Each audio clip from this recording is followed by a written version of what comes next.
Hi there, I'm Dr. Stephen-Claude Hyatt. I'm a clinical health psychologist and a traumatologist, and I'm also the managing partner for Cognitive Assurance Life Management International, that's CALM International. Now, I decided that I should make it my ethical responsibility as a clinical psychologist, as a mental health professional, to talk a little bit about the psychological impact of COVID-19. And I want to start by talking a little bit about trauma. Now, as a traumatologist, I've dealt with a number of traumatic events. For example, the Sichuan earthquake in China in 2008, I was one of the psychologists who responded to that. The missing Malaysian airliner MH370 in 2015. I was tasked as the lead psychologist through International SOS, where I worked at the time, to assist loved ones, families, friends of those beloved souls that we lost on that fateful flight. I've dealt with other types of traumatic events, both on an individual basis as well as group basis, natural disasters as well as man-made disasters. So I want to talk a little bit about trauma today and how this pertains to the situation with COVID-19. Now, what is trauma? Trauma is a neurological event. It is the brain's response to a situation within which the individual feels that they might die, or a loved one might die, or someone else might die.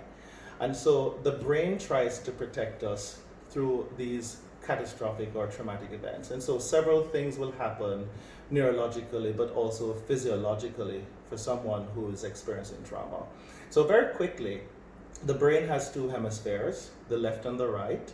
The left hemisphere records information in a very linear fashion, recording the data. The right hemisphere then puts the requisite emotions along with that data. Now, when trauma occurs, the left side of the brain literally shuts down surrounding that event. And the right side then tries to take over the job of the left side, which is why people remember things in bits and pieces, flashes, flashbacks. That's because the left side of the brain has shut down. Now, why is that significant now? With COVID-19, persons will be experiencing trauma because there is fear that they might die, loved ones might die, or loved ones have already died. And there's this constant fear that something is going to happen. Because of that, the individual feels out of sorts, out of control. Now, how do you know if you're traumatized? If you have a lot of fear and worry about COVID-19, fear about dying, being fearful that your loved ones might die, you're dreaming about it a lot, dreaming a lot about death, be it your death or the death of others, you find yourself being very anxious, very what we call jumpy in layman's term, but it's being activated. If all you find yourself thinking about consistently happens to be COVID-19 and dying, then chances are you are traumatized. Now, the reality with trauma is that we deal with it through providing information. And if we're able to give persons information about the event, when it will end, so for example, with the Sichuan earthquake, we could tell them what the government is doing and how their lives are going to go back to normal. And the government of China did a fantastic job in meeting those needs of the people then. With MH370, we couldn't. We had no answers. We didn't know if they were going to find the plane or not, and they still have not.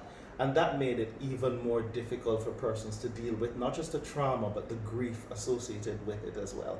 And so what's happening with COVID-19 is sort of similar to MH370 in that we don't have answers. And this makes it very much difficult for individuals because there's no end in sight in terms of when we will go back to feeling normal. Now, what to do in a lockdown to maintain good psychological health or mental health? And I call this the psychological first aid. The first thing you want to do is stop watching those information feed all the time. There are persons who feed on it 24/7, and it does not help at all. There are individuals who will be sending information, sending material, jokes. The jokes are good because jokes help you to deal with a serious situation in a humorous way, and it helps. But when you're constantly getting information about what's happening next, death toll, this, fake news, conspiracy theories, etc., it activates you. It makes you more anxious, it makes you more stressed. So the first thing you want to do is to stop watching the news or getting these information all the time. Do what I do. In the mornings, I catch up on the news to get a sense of what's happening. In the evenings, I catch up on the news to get a sense of what's happening, probably for half an hour each time. But during the days, I don't listen. I don't watch. People send me a lot of things on WhatsApp and the various platforms, and I don't view them. I delete many of them because it's information overload, and that's unhealthy. It activates you, it makes you more stressed, it makes you feel more helpless. The second thing you want to do is keep in touch. Keep in touch with individuals. Reach out to individuals. We are in this amazing period where we have a lot of online video platforms, and I will not mention any of them by name because I'm not giving them free advertisement, but we can utilize these platforms to be in touch with loved ones, family and friends who are far from us, on a constant basis, touching base. Have a buddy system where you reach out to individuals, make sure they're fine. You can watch a movie together and talk about it. You can read a book and discuss it together. You can play games. Before this, we were doing a lot to keep children away from their devices, devices time, offline time. Now everything is online. They're doing school online, they're consulting with others online. So let them play games. We want to do things to distract ourselves from constantly thinking about the stress associated with COVID-19. Exercise. Have an exercise routine. If it is that you're going to jog in place, jog around your home, inside or outside in the yard if it's a landed property, do some push-ups, some sit-ups, anything to keep active. We don't want to be sedentary in this time, because if we're not careful, at the end of all of this, people are going to gain weight because we're just inside eating and not moving, and that's not healthy. So have a very healthy exercise routine.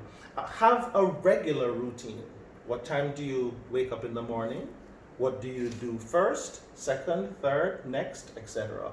What time you go to bed? And try and stick to these routines, because the reality is that whether you were in school or you worked, you had a daily routine, and we want to have as much of a routine as possible. And finally, you want to get your information from a trusted source. There's so many types and platforms of information out there. A lot of conspiracy theories. I'm sure you've heard them all. I've heard them. Some of them are very ridiculous. I go to the WHO website, I go to the CDC website, I go to other trusted websites to get my information. And as I said, in getting that information, you don't want to make that a constant diet stream for you. Just get the information to keep up to date. Above all, love those around you. Show love. Be empathetic. Be patient.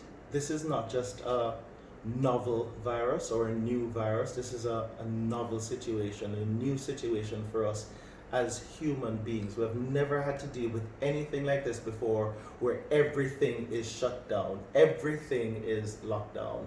And our freedom, CNN is talking about my freedom project at this point in time, and I guess we all now have a taste of what it's like to have our freedoms taken away. Listen to the respective governments. They're trying to help. They're not the enemy. I know many times we're upset because we want to do things and we feel restricted, but they're doing it for our well-being. So let's listen to the rules here in Malaysia. I'm living on Penang Island in Malaysia, but I'm from the beautiful island of Jamaica in the Caribbean. But here in Malaysia, we have in effect the movement control order.